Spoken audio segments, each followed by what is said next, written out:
Congratulations, Mathias Ekperima. Congratulations, congratulations, congratulations. You can never stop your deceitful art. Hey, what I go? You can never stop your deceitful art. Mama, na Facebook, whether you like it or not. Hey, what I go? Whether you like it or not, you are celebrating your victory. Now, NDC primaries today. Emeko Loko is also celebrating his victory. Between you and Emeko Loko, can you win NDC primaries? Na constituency. Number one question. Number two question. Why did you go to Abuja? Eventually, declare the winner. We did not hear any noise. We did not see anything. You only had a broadcast last night. Even your body language says it all. Mathias Ekperima. Ahame fake. Ahame fake. Onye kamadu jiwe no kata after post social video T number. Mako onye sholo welu case on this Harris Naija arrest in Onisha. Go or a particular number. Somebody then a comment section. You am Ezugo. Can you feel now? Because I had the news accurately. Even the one on social media for them is going to arrest him. What happened? How may be fake? No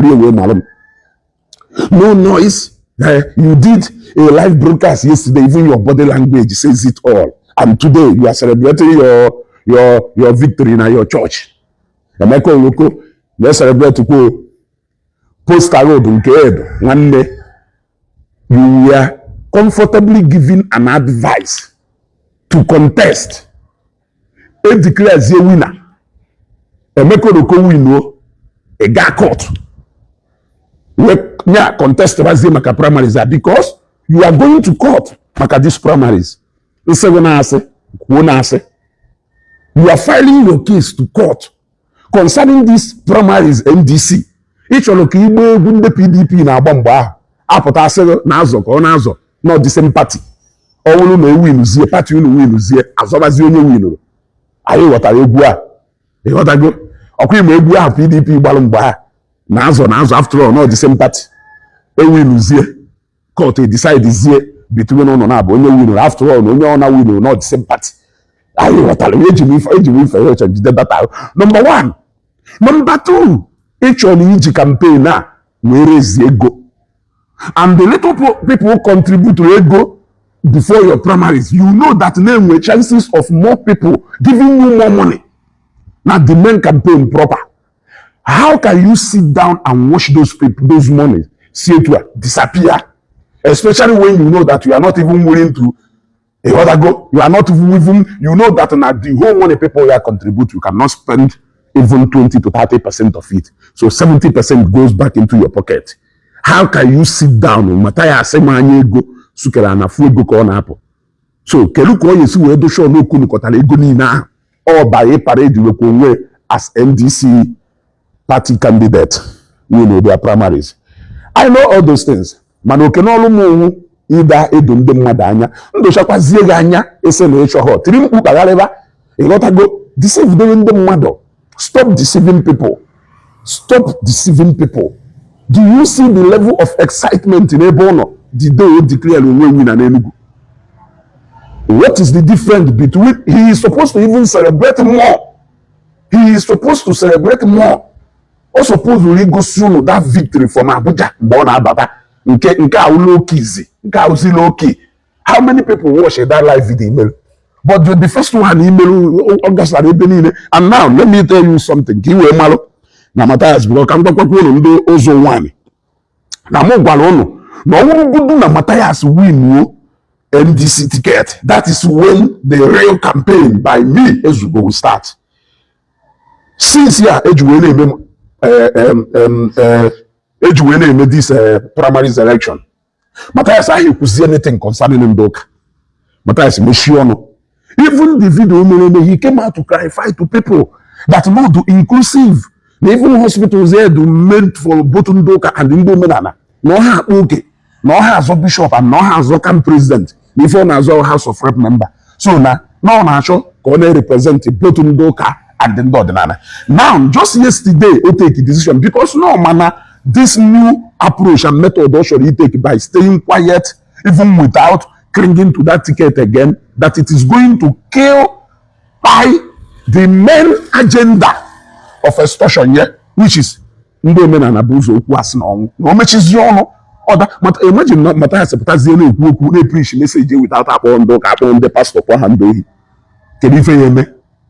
Just yesterday, we decided, let me take the bull by the horn.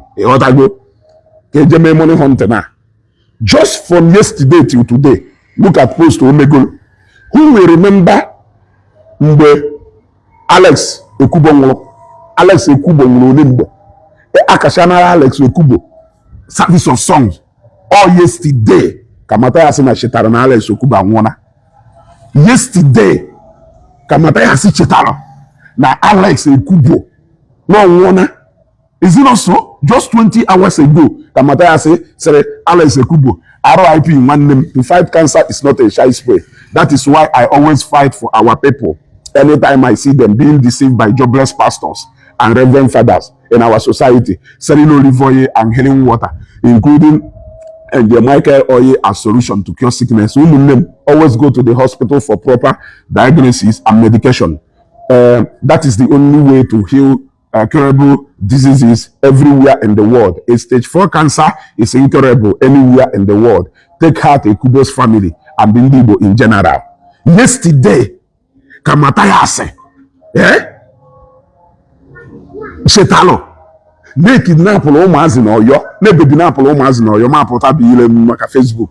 Yesterday, Koka Chetaria, we made life yesterday because of Omazi, Ebujen or yo.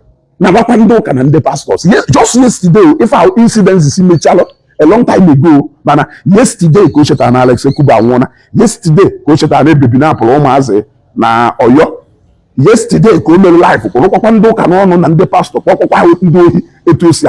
now let me tell you one thing. He knows he's not going anywhere. Mathias knows he's not going anywhere.